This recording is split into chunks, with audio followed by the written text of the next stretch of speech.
نہیں کرے گی۔ پھر اس کے بعد آپ صلی اللہ علیہ وسلم نے فرمایا کہ 7 وہ گناہ جو انسان کو ہلاک کر دیتے ان سے بچو۔ ان کے اندر بھی آپ صلی اللہ علیہ وسلم نے چوتھے نمبر پہ سود کو ذکر کیا۔ پھر آپ یہ حضرت جابر رضی اللہ عنہ سے روایت ہے کہ نبی کریم صلی اللہ علیہ وسلم نے لعنت فرمائی ہے سود کھانے والے پر، سود کھلانے والے پر، سود کو ڈاکومنٹ کرنے والے پر، اور سود کا گواہ بننے والے پر۔ یعنی یہ اتنی سخت وعید ہے کہ آپ کا پڑوسی آپ کے پاس آتا ہے، وہ کہتا ہے کہ بھائی آپ تو بڑے دیندار آدمی ماشاءاللہ، آپ لیکچر بھی اٹینڈ کرتے ہیں وغیرہ، آپ تو سود کا معاملہ نہیں کرتے، لیکن دیکھیں مسئلہ یہ ہے کہ میں نے تو کہیں پر سودی گاڑی لینے کی یا قرضہ لینے کی اپلیکیشن دی ہوئی ہے، اس نے صرف اتنا کہا ہے کہ آپ اپنے 2 پڑوسیوں کی نا وہ کیا کر لے آؤ، وٹنس لے کے آ جاؤ کہ بھائی یہ اس محلے میں رہتے ہیں اور شریف لوگ ہیں، یہ پے کر دیں گے۔ تو آپ کو کوئی سودی معاملہ نہیں کرنا، لیکن آپ نے کیا کرنا ہے، میرے بینکنگ ڈاکومنٹ پہ ایز اے وٹنس سائن کرنا ہے۔ تو آپ اس کو یہ حدیث سنائیں گے کہ نبی کریم صلی اللہ علیہ وسلم نے صرف سود کھانے والے پہ لعنت نہیں فرمائی، بلکہ سود کے معاملے پر گواہ بننے والے پر بھی لعنت فرمائی ہے، اور فرمایا ہم سوا کہ برابر میں گناہ کے شریک ہیں۔ کیوں؟ کہ دہشت گرد بھی مجرم ہوتا ہے اور دہشت گرد کا سہولت کار بھی مجرم ہوتا ہے، ٹھیک ہے جی؟ تو جو گواہ بن رہا ہے وہ بھی سہولت کار بن رہا ہے۔ تو اتنا سب اسلام سینسیٹیو ہے سود کے بارے میں۔ اچھا، اب میرے وہی بات آ جاتی ہے کہ سود ہے کیا؟ تو آج ہم کوشش کرتے ہیں کہ قرآن کریم سے ڈائریکٹ سود کو سمجھتے ہیں، اور اس کے لیے ہمیں ایک چیز کرنی پڑے گی، انلرن واٹ وی ہیو لرن، کہ آج تک ہم نے سود کے بارے میں جو کچھ سمجھا نا، تھوڑی دیر کے لیے ہم کیا کریں، اس کو سائڈ پہ کر دیں، اور ہم سمجھیں گے ہم پہلی دفعہ سود کا ورڈ سن رہے ہیں۔ ٹھیک ہے، آپ ایگری کر رہے ہیں؟ صحیح جی، آپ نے اس سے پہلے سود کا لفظ نہیں سنا، ٹھیک ہے جی؟ اچھا، اب ہم کیا کرتے ہیں، تو ہم یہ دیکھتے ہیں کہ قرآن کریم کی ایک آیت ہے سورہ بقرہ، اور اس میں اللہ تعالیٰ فرما رہے ہیں کہ اے ایمان والو اتقوا اللہ، اللہ سے ڈرو، ٹھیک ہے؟ اللہ سے ڈرنا چاہیے۔ وَذَرُوا مَا بَقِیَ مِنَ الرِّبَا، اور جو کچھ سود تمہارے پاس ہے وہ کیا کر دو، چھوڑ دو۔ بھائی چھوڑ دیا، لیکن سود ہے کیا ابھی تک نہیں سمجھ میں آیا، ٹھیک ہے جی؟ ان کنتم مومنین، اگر تم مومن ہو، ٹھیک ہے اللہ ہم مومن ہیں، ہم سود کو چھوڑنے کو تیار ہے، لیکن بتائیں تو صحیح کہ سود ہے کیا؟ چلے ہم آگے دیکھتے ہیں۔ فَإِن لَمْ تَفْعَلُوا، اگر تم سود کو نہیں چھوڑتے، فَأَذَنُوا بِحَرْبٍ مِّنَ اللَّهِ وَرَسُولِهِ، تو اللہ اس کے رسول سے جنگ کے لیے تیار ہو جاؤ۔ یہ بھی بہت سخت وعید ہے، لیکن اللہ تعالیٰ ہم نے چھوڑ دیا، لیکن ہے کیا سود وہ ابھی تک نہیں پتا چلا، ٹھیک ہے؟ Are you with me? ابھی تک نہیں پتا چلا میں، ٹھیک ہے؟ آگے فرمایا وَإِن تُبْتُمْ، اگر تم توبہ کر لیتے ہو، سود چھوڑ دیتے ہو، تو فَلَكُمْ رُءُوسُ أَمْوَالِكُمْ، تو تمہیں پرنسپل اماؤنٹ مل جائے گی، یعنی تمہیں جو اصل سرمایہ ہے وہ مل جائے گا، وہ تمہارے لیے جائز ہے۔ تو اس سے ہمیں ایک تھوڑا سا اشارہ ملا کہ سود جو ہوتا ہے وہ اصل سرمایہ میں نہیں ہوتا، بلکہ اصل سرمایہ سے اوپر کی چیز کا نام ہے۔ یہ سمجھ میں آ رہا ہے؟ تھوڑا اشارہ مل رہا ہے، اس لیے میں نے ہیڈنگ کیا ڈالی ہے کہ سود کس کو کہتے ہیں، جو اصل سرمایہ سے اوپر ہے۔ یعنی میں نے 100 روپے دیے آپ کو، اور میں نے کہا کہ کل آپ مجھے 110 روپے دیجیے گا، تو اس کا مطلب ہے کہ 100 روپے سود نہیں ہے، اور 10 روپے جو ہے وہ کیا ہوگا، سود ہوگا۔ تو نہیں، اتنی بات تو میں کلیئر ہوگی، لیکن ابھی بھی پوری ڈیفینیشن نہیں آئی ہے، بس اتنا پتہ چلا ہے کہ جو اصل سرمایہ سے اوپر ہوتا ہے وہ سود ہوتا ہے۔ لیکن سوال ہے کہ اصل سرمایہ سے اوپر تو بہت ساری صورتوں میں ہوتا ہے، تجارت تو ہوتی ہے اصل سرمایہ سے اوپر ہے، کہ اگر میں جتنے کا مال لیا ہے اتنے کے آگے بھیج دوں تو پھر تو کوئی تجارت کا فائدہ ہی نہیں ہے۔ تجارت تو ہوتی ہے کہ 100 روپے کا چیز لے کر 110 میں بھیج دی، تو کیا وہ جو تجارت میں بھی ایکسس اماؤنٹ لیتا ہوں وہ بھی سود ہوتا ہے؟ تو یہ سوال ہمارے ذہن میں آیا، ہم نے کہا چلے آگے پڑھتے ہیں قرآن کریم میں۔ تو اگلی ہم نے آیت دیکھی تو اس میں ہم نے دیکھا کہ الذین یأکلون الربا، جو لوگ سود کھاتے ہیں، لا یقومون، کہ وہ قیامت کے دن جب کھڑے ہوں گے تو اس شخص کی طرح کھڑے ہوں گے جن کو شیطان نے چھو کے پاگل کر دیا، یعنی قیامت کے دن وہ اپنے ہوش و حواس میں نہیں ہوں گے، اور سزا یہ ہوگی وہ پاگل ہوں گے۔ تو ایسا کیوں؟ وہ تو دنیا میں تھے، بڑے پروفیسر تھے، بڑے سمجھدار تھے، بڑے سیاستدان تھے، کیا وجہ تھی کیوں آخرت میں پاگل ہوں گے؟ وہ اللہ تعالیٰ فرماتے ہیں کہ اس لیے ذالک بانہم، یہ سزا ان کو اس لیے ملی، قالوا انما البیع مثل الربا، کہ وہ کہا کرتے تھے کہ جو تجارت ہوتی ہے وہ بھی تو سود کی طرح ہوتی ہے۔ یعنی وہ کہا کرتے تھے کہ اگر ہم تجارت کرتے ہیں، 100 روپے کی کوئی چیز لے کر ہم بیچتے ہیں 110 میں، تو کیا ہوتا ہے وہ حلال ہو جاتی ہے۔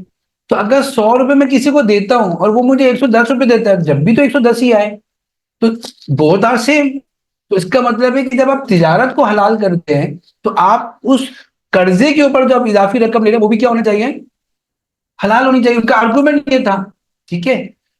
تو اللہ تعالیٰ نے فرمایا کہ تم آرگومنٹ کر رہے ہو، لیکن میں تمہارے آرگومنٹ کا جواب نہیں دوں گا، میں حاکم الحاکمین ہوں، میں فیصلہ سناؤں گا. میں نے کیا فیصلہ سنایا؟ وَأَحَلَّ اللَّهُ الْبَيْعَ وَحَرَّمَ الرِّبَا، کہ میں نے تجارت کو حلال قرار دیا ہے اور میں نے سود کو کیا کام کیا ہے؟ حرام. تو اس سے ہمیں معلوم ہو گیا کہ جو ایکسس ریٹرن تجارت پہ آ رہا ہے وہ کیا ہے؟ حلال ہے. اب اس کے علاوہ کیا بچا؟ اس کے علاوہ صرف ایک ہی چیز بچی، لون. ٹھیک ہے. کہ آپ کسی کو قرضہ دے رہے ہیں اور اضافی رقم لے رہے ہیں. تو ہمیں قرآن کریم سے یہ ڈیفینیشن معلوم ہوئی کہ آپ کسی کو قرضہ دیتے ہیں اور اس سے اضافی رقم لیتے ہیں تو وہ سود ہوتا ہے. اب ہم یہ سوچیں گے یار یہ تو ہم نے خود ایکسرسائز کی ہے، مے بی ہم نے غلط بات نتیجہ نکالا ہو. تو ہم دیکھتے ہیں کہ کیا یہی ڈیفینیشن ہمارے نبی نے بھی ہمیں بتائی ہے. تو ہم دیکھتے ہیں کہ حدیث میں آتا ہے، علی رضی اللہ عنہ سے روایت ہے کہ نبی کریم صلی اللہ علیہ وسلم نے فرمایا کلو قرض جر منفعتا فهو ربا، کہ ہر وہ قرضہ جو اپنے ساتھ اضافی رقم کھینچ کے لائے وہ کیا ہے؟ سود ہے. ٹھیک ہے جی. تو ہم نے کہا یار یہی تو ڈیفینیشن ہم نے نکالی تھی اور حدیث میں بھی ہمیں ڈیفینیشن مل گئی. تو یہ کنفرم ہو گیا کہ ڈیفینیشن کیا ہو گئی کہ ہر قرض کے اوپر جو اضافی رقم لی جائے اور وہ کنڈیشنل ہو تو وہ کیا ہوتی ہے؟ سود ہو گیا. اچھا اب یہاں ایک سوال ہوا کہ ہمیں پھر بھی سمجھ میں آنا چاہیے کہ سود کی فلسفی کیا ہے. یہ تجارت میں ایکسٹرا نفع لینا کیوں جائز ہے اور قرض پہ اضافی رقم لینا کیوں ناجائز ہے؟ حالانکہ اپیرنٹلی دیکھا جائے تو 100 روپے پہ 10 روپے آ رہے ہیں نا بھائی، دونوں جگہ ایک ہی معاملہ ہو رہا ہے. تو ہم نے سوچا کہ فرق کیا ہے. تو ہم نے فرق یہ دیکھا کہ تجارت میں کیا ہوتا ہے، تجارت میں آپ رسک لیتے ہیں. تجارت میں آپ کیا لیتے ہیں؟ رسک. رسک کیا لیتے ہیں کہ بھائی ہم ایک مال منگایا، راستے میں ڈوب بھی سکتا ہے، میری کمپنی میں آیا وہاں پر آگ بھی لگ سکتی ہے، میں نے 100 روپے کا مال منگایا تھا اس کی قیمت گر بھی سکتی ہے. تو میں سارے رسک لے کر جب میں صبح دکان پہ جاتا ہوں اپنے کاروبار پہ جاتا ہوں میں سارے رسک لے کے بیٹھا ہوتا ہوں. تو اس رسک کے ساتھ میں جب نفع کماتا ہوں تو اللہ تعالیٰ میرے لیے حلال کر رہے ہیں. لیکن جب میں کسی کو قرض دیتا ہوں تو کیا میں کوئی رسک لیتا ہوں؟ میں کہتا ہوں بھائی یہ 100 روپے آپ کو میں نے دیے ہیں، اب اس پر آپ جو ہے وہ اس سے برگر کھا لیں، اس سے آپ جو ہے نا کاروبار کر لیں، باہر نکلتے آپ کی چوری ہو جائیں، آئی ڈونٹ کیئر، مجھے فرق نہیں پڑتا. مجھے لازمی طور پہ 100 روپے بھی واپس چاہیے اور اس پر 10 روپے بھی کیا چاہیے؟ واپس چاہیے. تو اس کا مطلب یہ ہوا کہ ایک اصول ہمیں سامنے آیا ہے شریعت کے اندر کہ جس چیز کا آپ رسک نہیں لیتے اس کا نفع بھی آپ کے لیے حلال نہیں ہوتا. یہ سمجھنا اس لیے ضروری ہے کہ یہ ایک بنیادی لائن ہے اسلامی بینکنگ اور غیر سودی بینکاری کے اندر، کہ اسلامی بینکاری کے اندر جتنے بھی معاملات ہوتے ہیں اس کا رسک اسلامی بینک لیتا ہے اور جو سودی بینکاری میں جتنے معاملات ہوتے ہیں اس کا رسک کسٹمر لیتا ہے. ٹھیک ہے جی. اس لیے ہم دیکھتے ہیں کہ اگر ہم آگے کی طرف جائیں تھوڑا سا ہم یہ فرق کی طرف آ جائیں تو اسلامی بینکاری میں جو بھی معاملہ ہوتا ہے وہ ان 4 صورتوں میں ہوتا ہے.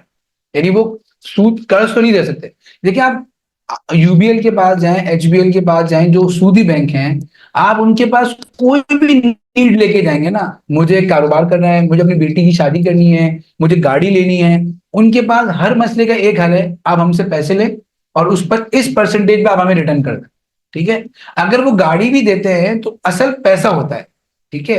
اس لیے اگر گاڑی آپ کی تباہ بھی ہو جائے تو وہ کہتے ہیں ہم نے تو آپ کو پیسہ دیا تھا، آپ ہمیں کیا کریں گے؟ واپس کریں گے. تو وہ رسک نہیں لیتے اور وہ کنڈیشنل آپ کو لون دے دیتے ہیں. لیکن اسلامی بینک کے پاس آپ جائیں گے تو وہ کبھی بھی آپ کو لون نہیں دے گا کیونکہ وہ اس پر ریٹرن نہیں لے سکتا. وہ آپ کی نیڈ دیکھے گا کہ آپ کو ضرورت کیا ہے اور اس کی ضرورت کو سامنے رکھتے ہوئے ان 4 کاموں میں سے ایک کام کرے گا. پہلا کام کیا ہے؟ یا تو آپ کے ساتھ پارٹنرشپ کرے گا پروفٹ اور لاس پہ، یعنی مشارکہ پہ یا مضاربہ پہ کام کرے گا. اب اس کے اندر بھی آپ دیکھیں رسک آ گیا نا کہ بھائی عزیر صاحب آپ کو اپنے کاروبار چلانے کے لیے 1 ملین کی ضرورت ہے. ٹھیک ہے. آپ بھی 1 ملین لگائیں، میں بھی لگاتا ہوں 1 ملین اور آپ کام کریں، جو پروفٹ آئے گا 50-50 کر لیں، لاس آئے گا 50-50 کر لیں گے. تو اس میں بھی آپ نے دیکھا رسک لیتا ہے، وہ رسک لیا اس نے کہ نہیں لیا؟ لیا. دوسرا ہے ٹریڈ بیس. بھائی ایک کمپنی کا مالک جاتا ہے وہ کہتا ہے کہ بھائی مجھے اپنی کمپنی کے لیے ایک مشینری منگانی ہے، یا اپنے گھر کے لیے مجھے جو ہے نا وہ ریتی بجری منگانی، تو کنونشن بینک کہے گا یہ لیجیے، آپ کو 1 لاکھ روپے چاہیے، یہ پیسے لیجیے، اب اس سے آپ کچھ بھی کیجیے، مجھے آپ کیا کر دے گا، 13% چل رہا ہے اس پہ آپ ریٹرن دے دے گا۔ اسلامی بینک کہے گا نہیں، وہ پیسے نہیں دوں گا، آپ کو مشین منگانی ہے نا، میں آپ کو فرانس سے وہ مشین منگا کے دوں گا، خود منگاؤں گا میں، اور وہ میرے پوزیشن میں ہوگی، ٹھیک ہے جی، تو میرا رسک آئے گا، پھر جب پاکستان آ جائے گی تو میں آپ کو نفے پہ بیچ دوں، ٹھیک ہے جی۔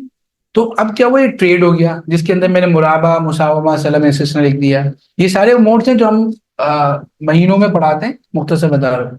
تیسرا طریقہ یہ ہے کہ رینٹل، کہ اسلامی بینک کے پاس آپ گئے، آپ نے کہا مجھے گاڑی چاہیے، تو کنونشن بینک ہوتا تو وہ کہتا کہ بھائی آپ مجھ سے گاڑی لے رہے ہیں لیکن اصل تو پیسہ ہے، اور جو ہے نا آپ نے اگر 40 لاکھ کی گاڑی لی ہے تو آپ نے مجھے 50 لاکھ واپس کر دینا، سمپل۔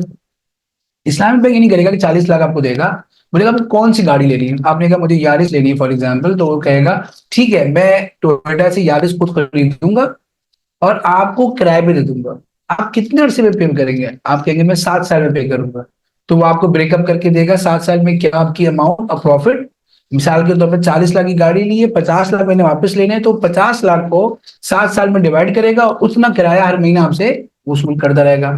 جب 7 سال میں آپ کو کرایہ وصول ہو جائے گا تو وہ کہے گا بھائی آپ نے تو ماشاءاللہ کرایہ کی صورت میں مجھے اصل سرمایہ بھی دے دیا اور نفع بھی دے دیا ہے، اب میں آپ کو گاڑی کیا کر رہا ہوں، گفٹ کر رہا ہوں، تو وہ آپ کو گفٹ کر دے گا گاڑی، تو یہ رینٹل ہو گیا۔ اب یہ جو مسئلہ فرق کیا ہے، یہ جو 7 سال تھے اس کے اندر گاڑی کو اگر اللہ نہ کرے ایکسیڈنٹ ہو جاتا تو رسک کس کا تھا، اسلامی بینک کا تھا، کنونشن میں ایسا نہیں تھا، تو چونکہ اسلامی بینک نے رسک لیا ہے اس لیے اس کی نفع کیا ہو گیا ہے، حلال ہو گیا۔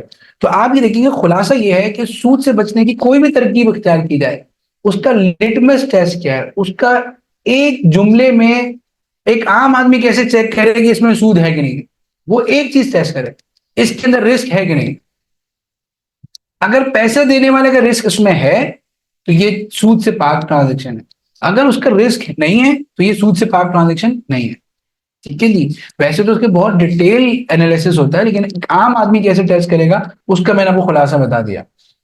جیسے ہم یہ کنونشن لیز اور عام بینک سے آپ گاڑی لے اور ایک اسلامی بینک سے گاڑی لے جس کو اجارہ ہم کہتے ہیں، اس کے اندر میں نے فرق لکھے ہیں، آپ صرف ایک فرق کو دیکھ لیں، ٹھیک ہے جی، کہ in case of total loss of asset, کہ گاڑی جا رہی بالکل صحیح جا رہے تھے، کوئی بندہ رانگ وے پہ آ رہا تھا، اس نے اتنی بری طرح گاڑی کو ہٹ کیا کہ گاڑی بالکل تباہ ہو گئی، ٹھیک ہے جی۔ اب کنونشنل بینک ہوگا وہ کہے گا کہ آپ مجھے جو ہے وہ کیا کرتے رہے، قسطیں دیتے رہے، میں نے تو آپ کو پیسے دیے تھے۔ اسلامک بینک ہوگا تو وہ کیا کہے گا، بولے گا جب آپ گاڑی یوز ہی نہیں کر سکتے تو آپ مجھے کرایہ بھی نہیں۔ میرے اپنی فیملی میں ایک معاملہ ہوا کہ انہوں نے اسلامک بینک سے گاڑی لی اور وہ گاڑی انہوں نے پارکنگ میں پارک کی، وہ گاڑی چوری ہو گئی، تو اس کے بعد سے کوئی رینٹل نہیں ہے، بس آپ کا پیسہ چلا گیا، ہاں ہم نے انشور کی ہوئی ہے تو ہم انشورنس سے اسلامک بینک پیسے لے گا، لیکن ضروری نہیں اس کو پروفٹ سمیت واپس آئے، وہ تو صرف اوریجنل پرائس نہیں، تو یہ سارا رسک کون بیئر کرے گا، اسلامک بینک رسک بیئر کرے گا۔ تو یہ ہمارا ایک فرق ہمیں سمجھ میں آیا۔ اچھا اب ہم اس پہ دوبارہ ایک طرف جاتے ہیں، اپنی بات کو اختتام پذیر ہونے کی طرف جاتے ہیں، کہ ہم نے یہ بات کی کہ 4 چیزیں ہم نے دیکھی کہ ہمارے معاملات کے اندر ربا، قمار، غرر اور ناجائز بے نہیں ہونی، خرید و فروخت نہیں ہونی چاہیے، یہ 4 چیزوں سے ہمیں پاک ہوگا اپنے مالی معاملات کرنے چاہیے۔ اب سوال یہ ہوتا ہے کہ سود پہ بہت بحث ہے کہ سود ہے کیا، اور ہمارا جو بینکاری نظام ہے کیا یہ سود پہ ہے کہ نہیں ہے، یہ بحث بہت سالوں سے ہمارے ملک میں چل رہی ہے، ٹھیک ہے جی، لیکن اب اس بحث کو ختم ہونا چاہیے، کیونکہ ہمارے ملک کا جو سب سے سپریم شریعہ کا ادارہ ہے فیڈرل شریعت کورٹ، اس نے اپریل 28 کو 2022 کو 318 پیجز پہ ایک ڈیٹیل اپنا ورڈک دیا ہے، جس کے اندر اس نے بتایا ہے کہ بھائی سود حرام ہے اور سود کی کیا تعریف ہے، اور اس نے کہا ہے کہ ہم نے پورے پاکستان سے 5 سال میں سود کو ایلیمینیٹ کرنا ہے، اور جو بینک اسلامی جو کنونشن بینک جو پیسہ لیتے ہیں وہ کیا ہے، سود ہے، اور جو اسلامی بینک کام کر رہے ہیں وہ اس ربا فری کام کر رہے ہیں۔ تو ایک طرح سے ہمارے ملک میں اجماع ہو گیا ہے، اور اس میں بہت سارے علماء کرام کا اس پہ اوپینین کیا تھا، انہوں نے بینکرز کو بلایا، علماء کرام سے دارالفتاؤں سے فتوی لیے، اور اس کے بعد بہت ڈیٹیل اوپینین دیا ہے، جس کی بات پہ ہم سمجھتے ہیں کہ اب یہ اجماع امت ہو گیا اور اب اس میں اختلاف ختم ہونا چاہیے کہ بینکاری جو ہے وہ سودی ہے، اور جو اسلامی بینکاری میں ہو رہا ہے وہ ربا فری ہو رہا ہے۔ اب اس کے بعد جو ہے نا اس نے پورے حکومت کو 5 سال دیے ہیں، جو کہ 2027 میں ختم ہو رہے ہیں، اور اس میں یہی بات نظر آ رہی ہے کہ اب سب سیریس ہو کے اس پہ کام کر رہے ہیں کہ ہمارے ملک سے انٹرسٹ ختم ہو جائے۔ اچھا، اب میں کچھ چیزوں پر فیکٹس اینڈ فیگر پہ آگے اپنی بات ختم کروں گا۔ اچھا، ایک چیز اور بات ہوئی کہ اسی بات کو دوسرے انداز سے سمجھا رہا ہوں کہ کنونشنل بینک کیا کرتا ہے، صرف پیسہ دیتا ہے۔ اسلامی بینک کیا کرتا ہے، وہ پیسہ نہیں دیتا بلکہ وہ کیا کرتا ہے، چیزیں دیتا ہے یا سروسز دیتا ہے، اور اس کے بدلے میں پیسہ لیتا ہے۔ اس کی عملی آپ کو میں ایک دلیل دے رہا ہوں۔ دیکھیں، ہر مالی ادارہ جو ہوتا ہے، فائنینشیل انسٹیٹیوشن جو لسٹڈ ہوتا ہے، وہ اپنی فائنینشیل اسٹیٹمنٹ ایشو کرتا ہے، پبلک ہوتی ہے اور اس کی ویب سائٹ پہ ہوتی ہے، آپ سب لوگ جانتے ہیں، آڈیٹڈ ہوتی ہے۔ میں نے میزان بینک کی آپ کو فائنینشیل اسٹیٹمنٹ کا ایک تصویر دکھائی ہے، اس میں بینک یہ کہہ رہا ہے کہ میرے پاس اتنی انوینٹری پڑی ہے، اتنا سامان پڑا ہوا ہے، یعنی آپ دیکھیں بلینس کا اس کے پاس سامان پڑا ہوا ہے۔ اب آپ سوچیں کہ کوئی بینک کے پاس سامان کیوں پڑا ہوگا؟ بینک، آپ نے کبھی دیکھا کہ بینک میں گئے ہو تو وہاں سامان پڑا ہو؟ بینک، اس کا مطلب ہے کہ کنونشنل بینک سے پیسہ دیتا ہے، اور اسلامک بینک واقعتاً تجارت کرتا ہے کہ یہ سارا سامان اس نے خریدا تھا اور اس نے پھر بیچا تھا۔ اس لیے جب سال اینڈ ہوا تو اس کی بیلنس شیٹ میں ابھی بھی بلینز کا مال پڑا ہوا ہے، ٹھیک ہے۔ اچھا، کچھ ہم یہ بات کر لیتے ہیں کہ اسلامک بینکنگ کب سے وجود میں آئی۔ 1963 میں مصر میں پہلا اسلامک بینک کھلا تھا، اور آج وہ چلتے چلتے یہاں پہنچا ہے۔ اچھا، ہم یہ کہتے ہیں کہ یار یہ تو مولویوں کی بات ہے، بہت بہت سے لوگ یہ کہتے ہیں۔ اچھا دیکھیں، اب یہ نا اسٹرکچرڈ ادارے ہیں، مطلب یہ منظم ادارے ہیں۔ دنیا میں 2 بڑے ادارے ہیں جو پوری دنیا کی اسلامی بینکاری کو مانیٹر کرتے ہیں، اس کے لیے قوانین بناتے ہیں۔ ایسا نہیں ہوتا کہ پاکستان کے کسی مدرسے میں بیٹھ کے ایک مولوی صاحب نے ایک بات کہی اور اس کی بنیاد میں میزان بینک چلنے لگ گیا یا بینک اسلامی چلنے لگ گیا، بلکہ دنیا میں 2 بڑے ادارے ہیں۔ ایک کا نام ہے I O C, accounting and auditing organisation of Islamic financial institution. یہ شرعی قوانین بناتا ہے بینکاری کے لیے، اور اس کا مرکزی دفتر ہے بحرین میں، اور یہ 26 فروری 1990 کو بنا تھا۔ اور اس کا جو شریعہ بورڈ ہے اس کے اندر دنیا کے ہر مسلک کا کوئی نہ کوئی عالم موجود ہے، یعنی جن مسالک کا آپ نے کبھی نام بھی نہیں سنا ہوگا نا، ان مسالک کا نمائندہ بھی موجود ہے۔ لیکن یہ ہمارے لیے اعزاز کی بات ہے کہ ان کے جو شریعہ بورڈ کے جو چیئرمین ہیں وہ ہمارے پاکستانی مفتی تقی عثمانی صاحب ہیں۔ لیکن آپ دیکھیں گے اس میں ہر ملک کی نمائندگی موجود ہے اور ہر مسلک کی نمائندگی موجود ہے۔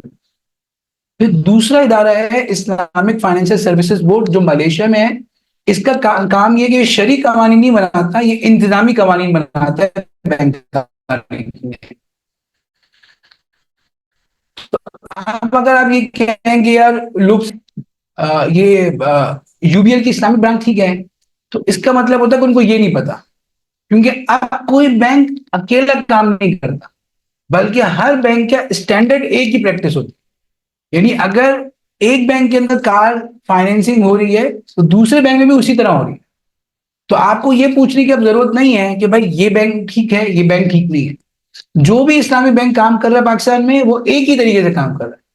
اس کے کچھ انتظامی چیزیں ہو سکتی ہیں، اس کا اکاؤنٹ اپنی فارم 3 صفحے کا ہے، کسی کا 4 صفحے کا ہے، کسی کی جو ہے قسطیں زیادہ ہیں کسی کا کم ہے، لیکن طریقہ کار ایک ہی ہوگا، ٹھیک ہے، کیونکہ سب جو ہے نا وہ ان قوانین کے تحت چلتے ہیں، اور یہ انٹرنیشنل قوانین ہیں جو پاکستان میں نہیں بنے بلکہ انٹرنیشنل ممالک میں بیٹھ کر انٹرنیشنل بورڈز کے ساتھ بنے، ٹھیک ہے جی۔ تو اب ہم تھوڑا سا یہ بات کر لیتے ہیں کہ کہاں تک ہم پہنچ گئے، بس یہ میری آخری بات ہوگی کہ ہم کہاں تک پہنچ گئے۔ تو میں آپ کو بتاتا ہوں کہ انٹرنیشنلی ہمارے پاس جو ہے 1500 ایسے مالیاتی ادارے ہیں جو آپ کو دنیا بھر میں اسلام کی بنیاد پر مالیاتی سروسز دے سکتے ہیں۔ اچھا، ہمارے پاس دنیا میں اس وقت، یعنی یہ اگر ہم 2020 کی بات ہے، ابھی بھی 4 سال اور گزر گئے، 1170 ایسے مفتیان موجود ہیں جو مالی معاملات کو جانتے بھی ہیں اور اس کی ایکسپرٹیز بھی رکھتے ہیں۔ تو یہ کسی ایک عالم کی بات نہیں ہے، اس میں 1100 علماء کرام کی مشترکہ کاوشوں سے کام ہوا ہے۔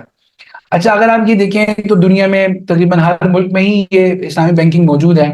اور اس کی ترقی آپ دیکھیں کہ گروتھ ریٹ بھی اس کا بہت تیزی سے بڑھ رہا ہے، یعنی 8.1 کے لحاظ سے یہ اسلامی بینک یعنی بڑھ رہی ہے۔ اچھا، کتنے ممالک میں آ گئی آپ کے سامنے؟ دنیا میں دو بڑے ممالک جن میں 100% پیور سنی ملک ہے، ایک پیور شیعہ ملک ہے۔ تو اگر آپ کہیں تو اسلامی بینکاری کے اندر شیعہ سنی کا اختلاف بھی ختم ہو جاتا ہے، ٹھیک ہے جی۔ ویسے تو ہر جگہ پھٹے ہوتے ہیں لیکن اسلامی بینکاری میں نہیں ہے، ٹھیک ہے جی۔ اس کے بعد سعودی عرب ہے، برونائی ہے، کویت ہے، ملیشیا ہے، اور ایک آپ آگے جا کے دیکھیں تو پاکستان کا بھی اس میں نام آ رہا ہے۔ اچھا، اسلامی بینکاری پاکستان میں کہاں پہنچ گئی، تھوڑا سا ہم دیکھ لیتے ہیں۔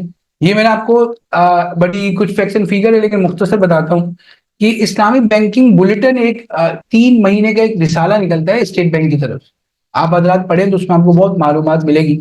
اس کی میں نے ایک پکچر بتائی ہے کہ سپٹمبر 23 میں اسلامی بینکاری 20% تک پہنچ چکی ہے، یعنی پاکستان میں 20% کیا ہو رہا ہے، بینکنگ اسلامک بنیادوں پر ہو رہی ہے۔ اس کے بعد ہم دیکھتے ہیں کہ کتنی برانچز ہیں، 4,500 سے زیادہ برانچز ہمارے پاس اسلامک کھل چکی ہیں، اور ونڈوز جو ہے وہ 1,400 سے زیادہ کھل چکی ہیں۔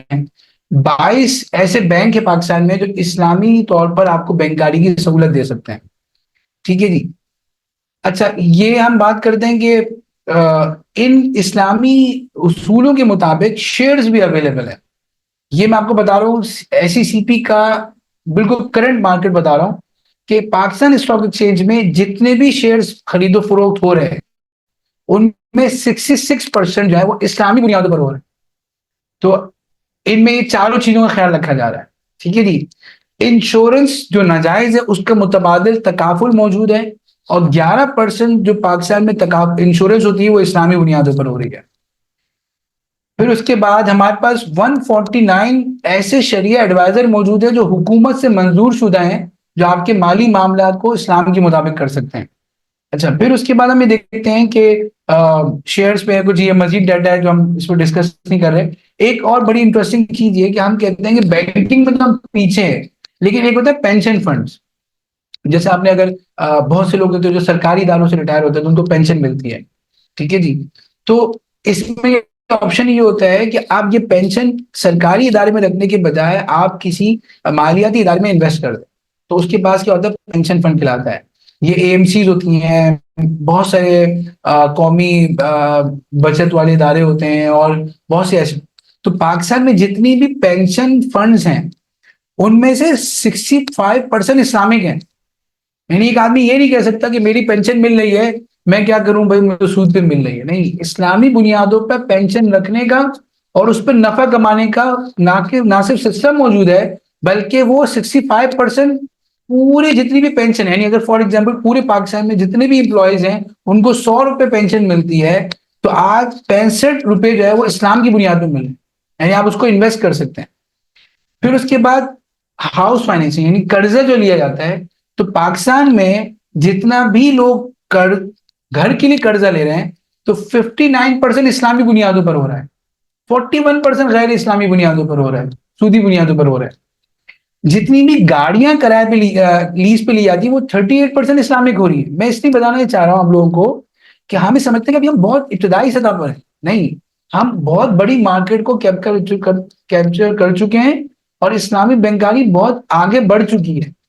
اور ایک جملہ بتانے کے لیے میں نے آپ کو اتنی ساری باتیں بتائیں کہ لوگ کہتے ہیں کہ اسلام کی بنیاد پر 2024 میں آپ کیسے چل سکتے ہیں، ہم سیاست کیسے اسلام کے مطابق کر سکتے ہیں، ہم جو ہے اپنی جو ہے میڈیکل لائن اسلام کے مطابق کیسے کر سکتے ہیں، ہم جو ہے وہ اپنی معیشت کیسے کر سکتے ہیں۔ تو یہ ایک عملی جواب ہے کہ جب آپ اسلام کی بنیاد پہ کرتے ہیں تو آج بھی اسلام زندہ عمل ہے، زندہ دین ہے، اور آج بھی آپ جو ہے وہ تمام تر جابرانہ نظام کے باوجود آپ اسلام پر عمل کرنا چاہیں تو کر سکتے ہیں۔ اسلامی بینکنگ نے کر کے دکھایا، علماء کرام نے کر کے دکھایا کہ نہ صرف ممکن ہے بلکہ نفع بخش بھی ہے۔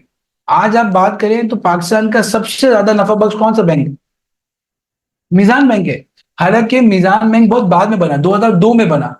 وہ بینک بھی پاکستان میں جو 150 سال سے چل رہے ہیں، ان سے بھی نفع میں کون آگے بڑھ گیا ہے، جس کو بنے ہوئے 22 سال ہوئے، ٹھیک ہے۔ تو جب آپ اسلام کی بنیاد پہ چلتے ہیں تو اللہ تعالیٰ کو برکت دیتے ہیں۔ اب ایک سوال صرف رہ گیا کہ ہم نے کہا کہ اسٹیٹ بینک تو ہے ہی سودی ادارہ، تو جو بھی آپ بات کر لیں مولوی صاحب، یہ تو بینک تو چلتا ہے اسٹیٹ بینک کے تحت ہے، تو یہ بھی ہماری غلط فہمی ہے. اسٹیٹ بینک کے اندر ایک ڈپارٹمنٹ قائم ہوا ہے جس کو کہتے ہیں اسلامک بینکنگ ڈپارٹمنٹ. وہ اسٹیٹ بینک کا ایک ادارہ ہے، اور جتنے بھی اسلامی بینک ہوتے ہیں ان کی قوانین بھی الگ ہیں، ان کے معاملات بھی الگ ہیں، ان کا ڈپارٹمنٹ بھی الگ ہے. تو اسٹیٹ بینک کے جو عام قوانین ہوتے ہیں وہ اسلامی بینک پہ اپلائی نہیں ہوتے، بلکہ اسلامی بینک کے نہیں قوانین ان کے کیا ہوتے ہیں، ڈفرینٹ ہوتے ہیں. ٹھیک ہے جی. تو وہ اس کا ڈپارٹمنٹ موجود ہے، آپ کراچی میں موجود ہے، آپ خود جا کے ہی دیکھ سکتے ہیں، اس کی ویب سائٹ موجود ہے. اس کے سارے قوانین اسٹیٹ بینک کی ویب سائٹ پہ موجود ہیں. آپ جا کے دیکھ سکتے ہیں کہ اگر سولر کی ری فائنینسنگ ہو رہی ہے تو اسٹیٹ بینک کا سودی ادارے کی ری فائنینسنگ کا طریقہ الگ ہے اور اسلامک ری فائنینسنگ کا قوانین الگ ہے. اچھا، اب آخری بات یہ کہ اسلامک بینک اسٹیٹ بینک نے اپنا 5 سال کا 2 دفعہ پلان دیا، ایک 2021 میں دیا اور ایک ابھی اس سال دیا. 2021 میں اسٹیٹ بینک یہ کہتا ہے کہ میں 25 تک 30% لے جانا چاہتا ہوں. یعنی اسٹیٹ بینک کہہ رہا ہے کہ اسلامک بینکنگ کو میں 2025 میں کہاں لے جاؤں گا، 30%. آج ہم کہاں پہ، 20%. لیکن اسٹیٹ بینک نے اپنا ایک ویژن دیا جو اس کی ویب سائٹ میں موجود ہے. یہ ہے ایس بی پی کا ویژن 2028. 2028 میں پورے ملک کی بینکنگ کو کہاں دیکھتا ہوں. تو اس نے ایک چوتھا گول یہ بتایا کہ میں دیکھتا ہوں کہ میرے بینکنگ کا سارا نظام اسلامک ہو جائے. یہ اسٹیٹ بینک آفیشلی کہہ رہا ہے. ٹھیک ہے جی. تو اب ہم یہ دیکھیں، ہمیں آج سے اپنی دعاؤں میں بھی اضافہ کرنا ہے کہ یار اگر ایک ملک میں ایک اچھی بات کی ہوا چلی بھی ہے تو چاہے اس کی نیت اچھی ہے، پیچھے جو بھی ہے، ہم اس میں کیا کریں، اپنی دعاؤں کے ذریعے کر سکتے. دوسرا جو میں اکثر لوگوں کو کہتا ہوں کہ آج سے 20 سال پہلے اگر یہ سیشن ہو رہا ہوتا تو آپ ہمیں کہتے ہیں کہ آپ نے بہت اچھی اچھی باتیں بتائی لیکن عملاً میں پیسے کہاں لگا. تو میرے پاس بھی جواب نہ ہوتا، میں کہتا ہوں یار کوشش کر لیتے ہیں کچھ. لیکن آج اس کا جواب مختلف ہے. آج اگر کسی کا انتقال ہوتا ہے تو جب قیامت کے دن وہ کھڑا ہوگا تو وہ اس سے پوچھا جائے گا تمہارے پاس اتنے ملین پیسے تھے یا اتنے 100 روپے پیسے تھے، تم نے کیوں سودی بینکوں میں پیسے لگائے، تم نے کیوں سودی طریقے سے لگائے. تو 20 سال پہلے تو شاید وہ کہہ سکتا تھا کہ اللہ کوئی آپشن ہی نہیں تھا میرے پاکستان میں، تو شاید اس کی کچھ نہ کچھ بچت ہو جاتی. لیکن آج ایک خاتون بھی یہ نہیں کہہ سکتی، ایک بچہ بھی یہ نہیں کہہ سکتا، ایک بوڑھا بھی یہ نہیں کہہ سکتا کہ میں نے اپنے پیسے سود پہ کیوں لگائے. کیونکہ کہا جائے گا کہ اس کے اسی پاکستان میں اسلامی نظام میں موجود تھا، تم نے کیوں وہاں پر نہیں لگایا. تو ہم اپنے حصے کی کیا کر سکتے ہیں، شمع جلا سکتے ہیں. تو بس یہاں پر میں اپنی بات کو ختم کروں گا کہ ہم میں ہر شخص نے وہ، میں اکثر وہ شعر بھول جاتا ہوں لیکن آپ کو یاد ہوگا کہ کیا تھا، فراز کا شعر ہے نا، ہاں، شکوہ ظلمت سب سے تو کہیں بہتر تھا اپنے حصے کی شمع جلاتے جاتے. ٹھیک ہے جی. تو اپنے حصے کی ہمیں شمع جلانی ہے، اپنا اویئرنیس دینی ہے، ہم نے اس بات کو آگے دعوت دینی ہے. جزاک اللہ خیر. اگر کوئی کوشچن